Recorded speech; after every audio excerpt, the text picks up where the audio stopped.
Chapter 8, 4th of July. Boom! Laura was jerked out of sleep. The bedroom was dark. Carrie asked in a thin, scared whisper, "What was that?" "Don't be scared," Laura answered. They listened. The window was hardly gray in the dark, but Laura could feel that the middle of the night was past. Boom! The air seemed to shake. "Great guns!" Pa exclaimed sleepily. Why? Grace demanded. "Pa, Ma, why?" Carrie asked. "Who is it? What are they shooting?" "What time is it?" Ma wanted to know. Through the partition, Pa answered, "It's 4th of July, Carrie." The air shook again. Boom!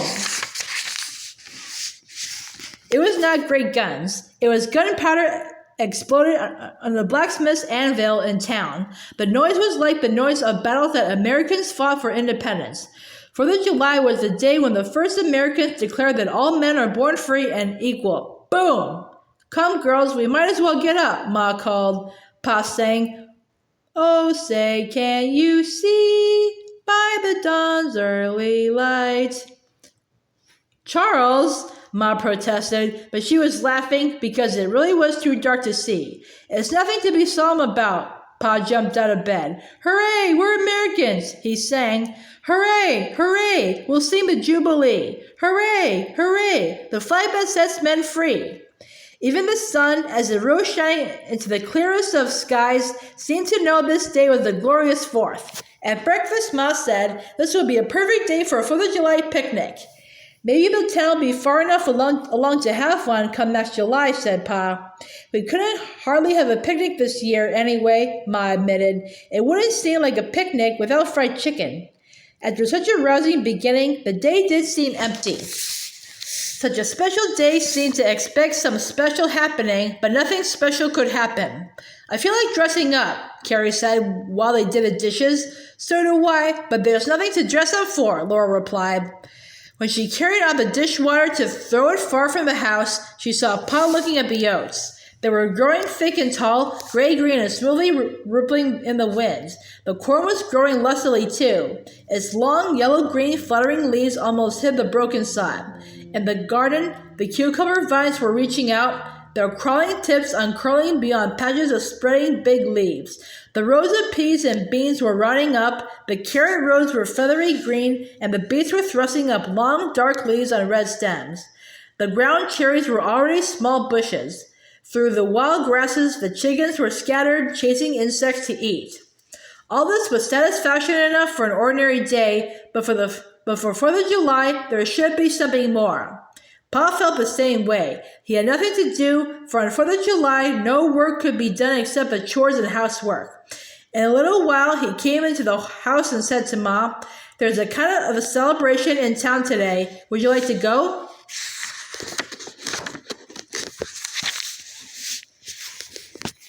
"What kind of celebration?" Ma asked. "Well, mostly horse racing, but they took up a collection for lemonade," Pa replied. "Women are not likely to be at a horse race," Ma said, "and I couldn't go calling uninvited on 4th of July." Laura and Carrie stood almost bursting with eagerness while Ma considered and shook her head. "You go along, Charles. It would be too much for Grace anyway." "It is much nicer at home," said Mary. Then Laura spoke. "Oh, Pa, if you go, can Carrie and I?" Pa's doubtful eyes brightened and twinkled at her and Carrie. Ma smiled on them. "Yes, Charles, it will be a nice outing for you all," she said. "Run down cellar and bring up the butter, Carrie. And while you're dressing, I'll put up some bread and butter for you to take along." Suddenly, the day seemed really 4th of July. Mom made sandwiches, Pa blackened his boots, Laura and Carrie hurriedly dressed up. Luckily, Laura's spring calico was freshly washed and ironed. She and Carrie took turns at the wash basin, scrubbing their faces and necks and ears pink. Over their unbleached muslin union suits, they put on crackling stiff petticoats of bleached muslin. They brushed and braided their hair. Laura wound her heavy braids around her head and pinned them. She tied a Sunday hair ribbon on the ends of Carrie's braids. Then she put on her fresh sprig calico and buttoned it up the back. The full ruffle on the bottom of the full skirt came down to the top of her shoes. "Please button me up," Carrie asked.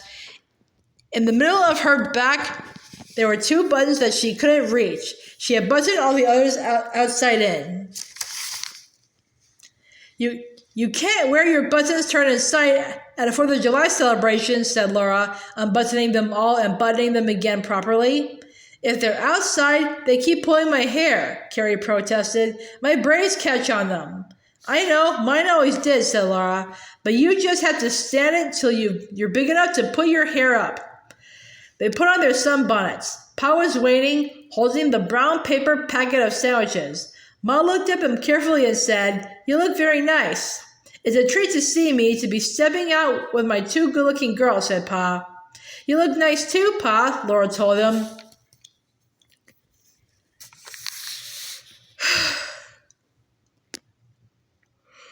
His boots were glossily polished, his beard was trimmed, and he was wearing a Sunday suit and broad-brimmed felt hat. I want to go, Grace demanded.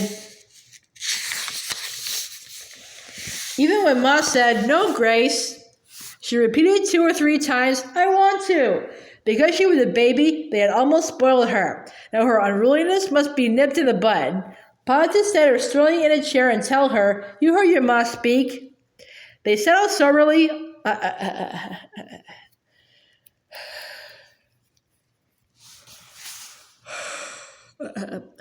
unhappy about Grace, but she must be taught to mind. Perhaps next year she could go if there were a big celebration and they all rode in the wagon.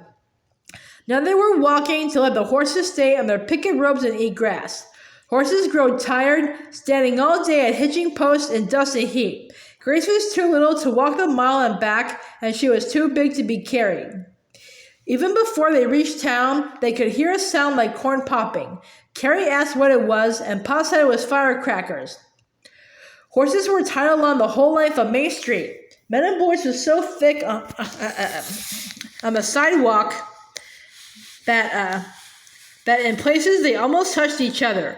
Boys were throwing lighted firecrackers into the dusty street where they sizzled and exploded. The noise was startling.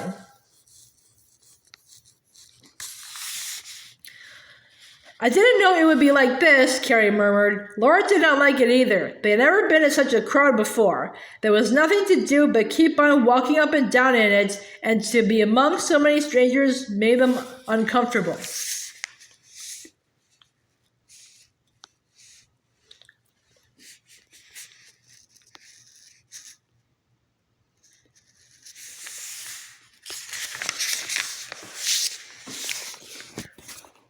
Twice they walked the 2 blocks with Pa, and then Laura asked him if she and Carrie could not stay in his store building.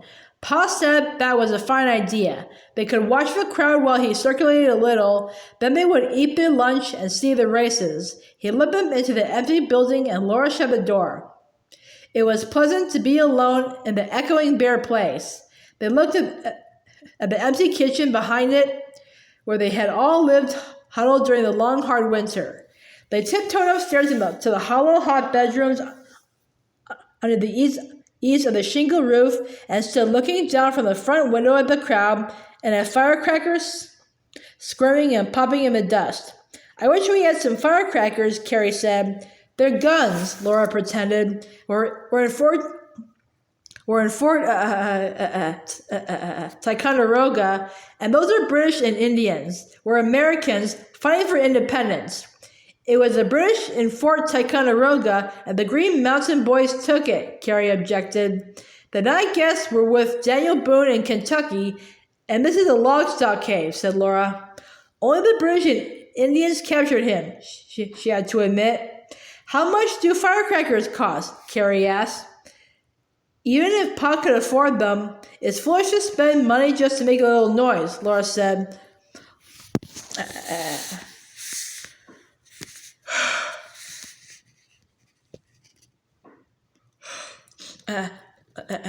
Look at that little bay pony. Let's pick out the horses we like best. You can have first choice.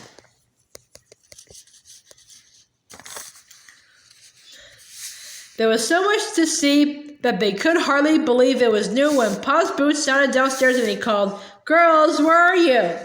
They rushed down.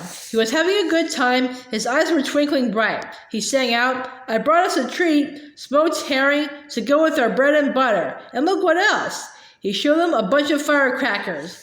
"Oh, Pa," Carrie cried, "how much did they cost?"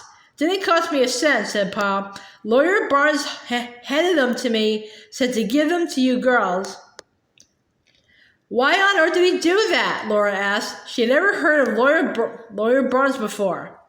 "Oh, he's going in for politics, I guess," said Pa. "He acts that way, affable and agreeable to everybody.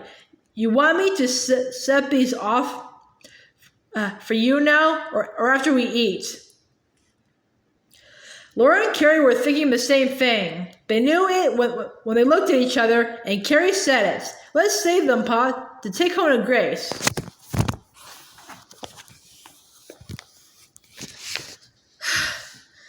"All right," said Pa. He put them in his pocket and undid the smoked herring, while Laura opened the packet of sandwiches. The herring was delicious. They saved some to take home to Ma. When they had eaten the last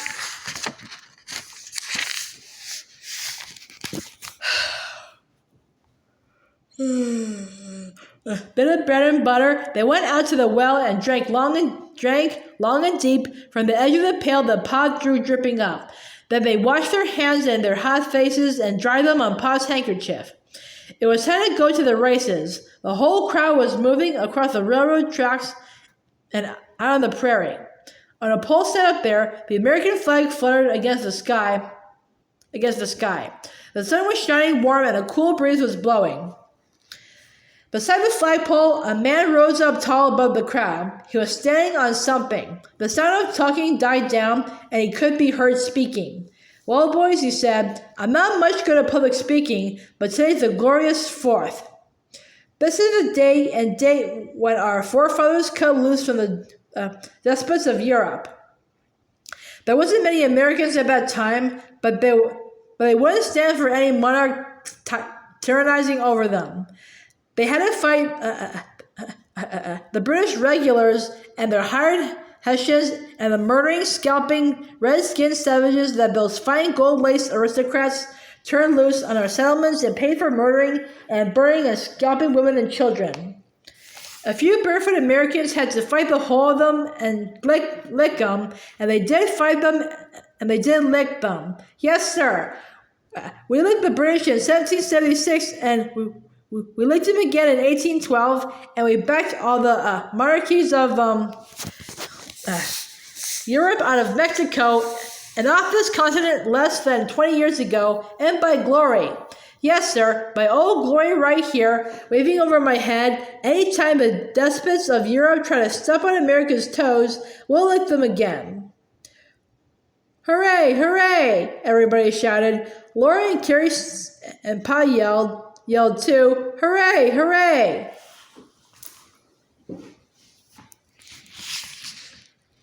"Well, so here we are today," the man went on. "Every man jack of us a free and independent citizen of God's country, the only country on earth where a man is free and independent.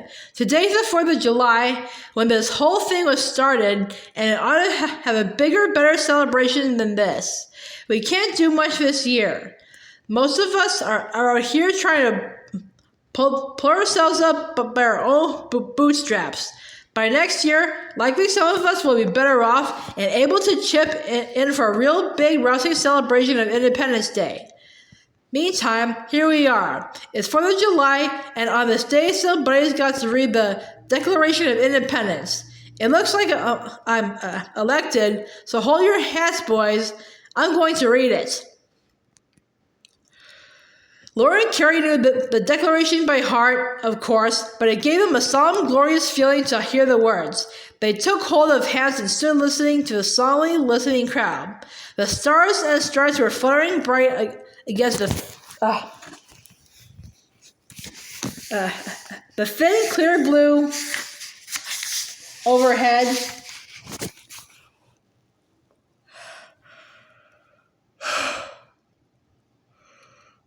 And their minds were saying the words before their ears heard them.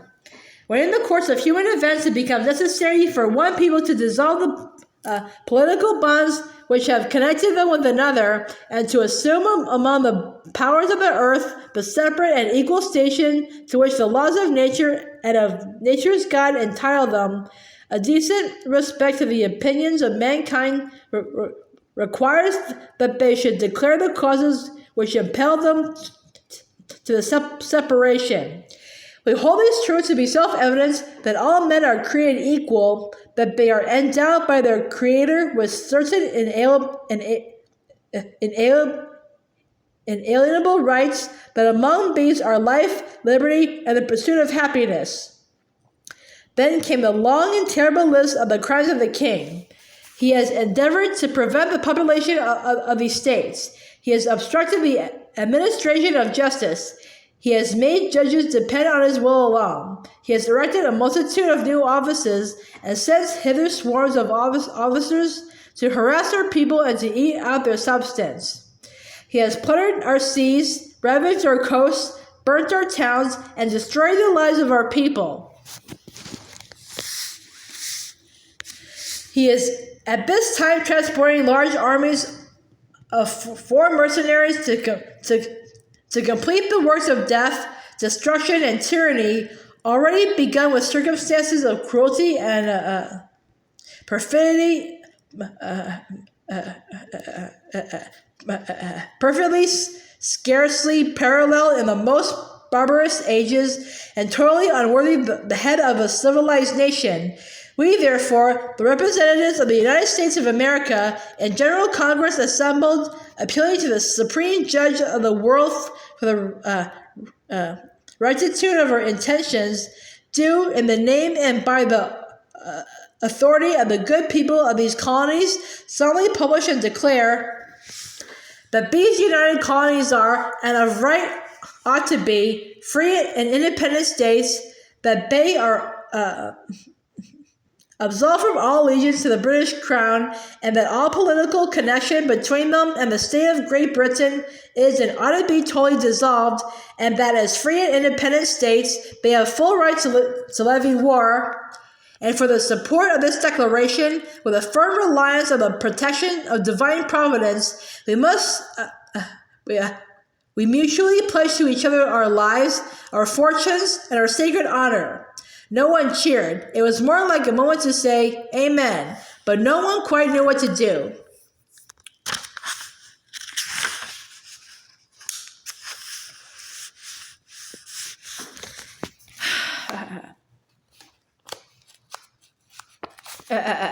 Then Pa began to sing. All at once everyone was singing. My country, 'tis of thee, sweet land of liberty, of thee I sing. Long may our land be bright, with freedom's holy light. Protect us by thy might, great God, our King. The crowd was scattering away then, but Laura stood stock still. Suddenly, she had a completely new thought. The declaration and the song came together in her mind, and she thought, God is America's king. She thought, Americans won't obey any king on earth. Americans are free. That means they have to obey their own consciences. No king bosses Pa. He has to boss himself. Why, she thought, when I am a little older, Pa and Ma will stop telling me what to do, and there isn't anyone else who has a right to give me orders. I will have to make myself be good. Her whole mind seemed to be lighted up by that thought. This is what it means to be free. It means you have to be good. Our Father is God, author of liberty. The laws of nature and of nature's God endow you with the right to life and liberty. That you have to keep the laws of God, for God's law is the only thing that gives you a right to be free. Laura had no time then to think any further. Carrie was wondering why she stood so still, and Pa was saying, This way, girls, there's the free lemonade. The barrel stood in the grass by the flagpole. A few men were waiting for their turns to drink from the tin dipper. As each finished drinking, he handed the dipper on, and then strolled away toward the horses and buggies by the racetrack. Laura and Carrie hung back a little, but the man who had the dipper saw them and handed the dipper to Pa. He filled it from the barrel and gave it to Carrie. The barrel was almost full, and slices of lemon floated thick in the lemonade. I see they put in plenty of lemons, so it ought to be good, Pa said, while Carrie slowly drank. Her eyes grew round with delight. She had never tasted lemonade before. They've just mixed it, one of the waiting men told Pa. The water is fresh from the hotel well, so it's cold. Another man who was waiting said, it depends some on how much sugar they put in. Pa filled the dipper again and gave it to Laura. She had once tasted lemonade at Nellie Olson's party.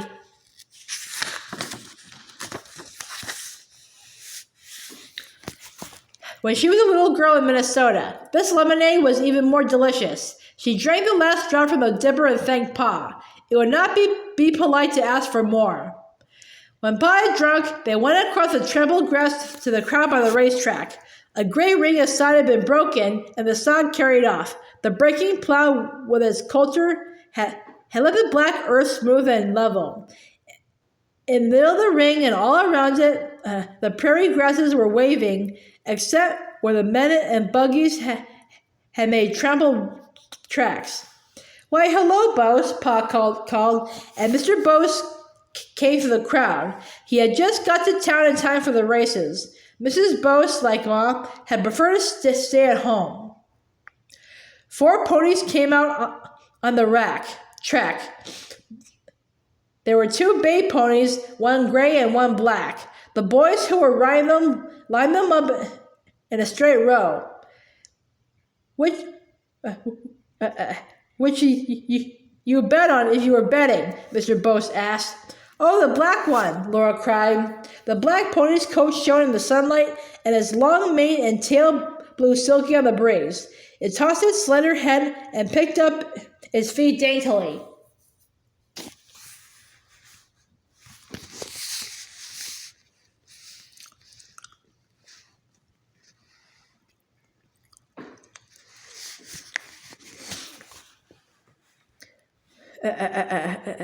At the word go, all the ponies leaped into a run. The crowd yelled. Stretched out low and fast, the black pony went by, the others behind it. All their padding feet raised a cloud of dust that hid them. Then around the far side of the track they went, running with all their might. The gray pony crept up beside the black. Neck and neck they were running, then the gray pulled a little ahead and the crowd yelled again. Laura still hoped for the black. It was doing its best. Little by little, it gained on the gray. Its head passed the gray's neck. Its outstretched nose was almost even with the gray's nose. Suddenly, all 4 ponies were coming head-on down the track, quickly growing larger and larger in front of the oncoming dust. The bay pony with the white nose came skimming past the black and the gray across the line ahead of them both while the crowd cheered. If you bet on the black, Laura, you'd have lost, said Pa. It's the prettiest, though, Laura answered. She had never been so excited. Carrie's eyes shone, her cheeks were pink with excitement, her braid was snarled, snared on a button, and recklessly she yanked it loose. Are there any more, Pa? More races? Carrie cried. Sure, here they come for the buggy race, Pa answered. Mr. Bose joked. Pick the winning team, Laura. Through the crowd and out onto the track came first a bay team hitched to a light buggy. The bays were perfectly marched, and they stepped as though the buggy weighed nothing at all. Then came other teams, other buggies, but Laura hardly saw them, for there was a team of brown horses that she knew. She knew their proud gay heads and arching necks, the shining light on their satin shoulders, the black manes blowing, and the forelocks tossing above their quick, bright, gentle eyes. Oh, look, Carrie, look! It's the Brown Morgans, she cried. That's Almanzo Wilder's team, Bo, said Pa. What in creation has he got him hitched to? High up above the horses, Almanzo Wilder was sitting. His hat was pushed back on his head, and he looked cheerful and confident. He turned the team toward its place in line, and they saw that he was sitting on a high seat on top of a long, high, heavy wagon with a door in its side. "It's his brother Royal's peddler's wagon," said a man standing nearby. "He don't have a chance with that weight against all those light buggies," said another. Everyone was looking at the Morgans and the wagon and talking about them. "Be off, horse, Prince. Is the one he drove last winter. That 40-mile trip that he and Cap Garland made and brought in the wheat that kept us all from starving to death," Pa told Mr. Boast.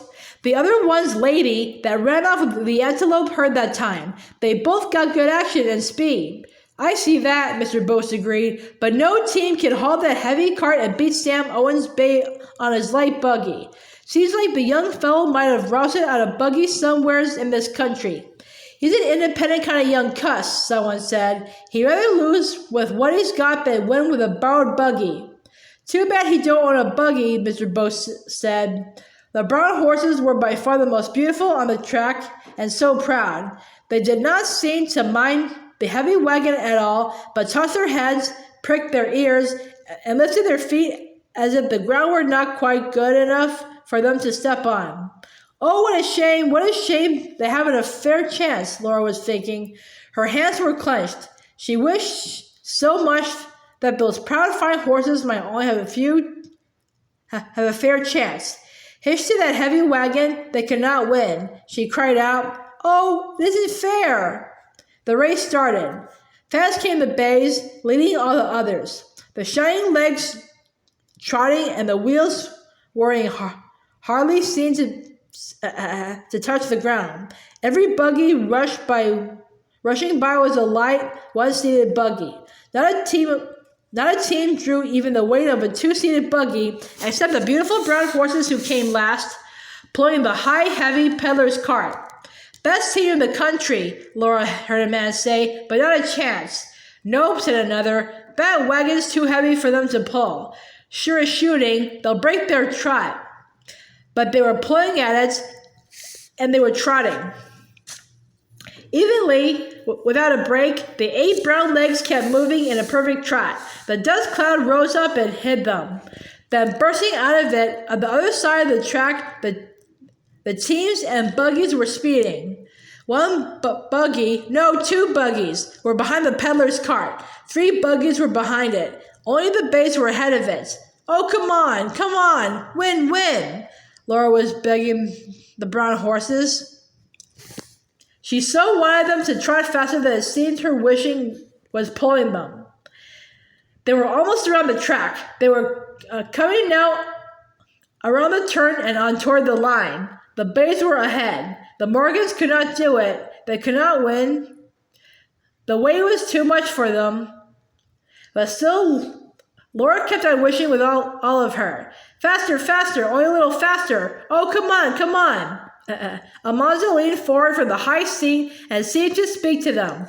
Still smoothly trotting, they came faster. Their heads reached Mr. Owens's buggy and smoothly crept by us. All the legs were moving fast, while so slowly the brown heads came up, even with the bays. All 4 horses were coming now in a lit line, faster. "A tie! By gosh, it's a tie," a man said.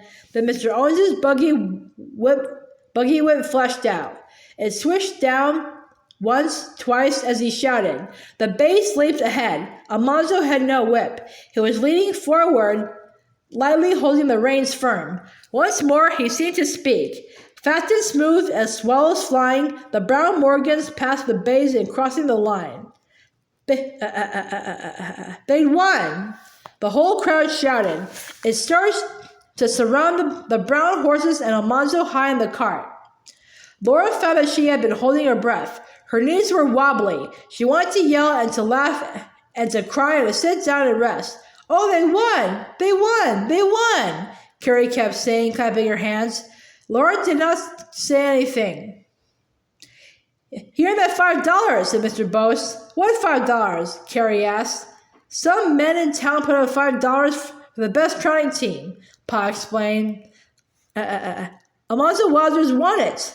Laura was glad she had not known. She could not have borne it if she had known that the brown horses were running for a $5 prize. He has it coming to him, said Pa. That young man knows how to handle horses. There were no more races. There was nothing more to do but stand around and listen to the talking. The lemonade was low in the barrel. Mr. Bose brought Laura and Carrie a dipperful, and they divided it. It was sweeter than before.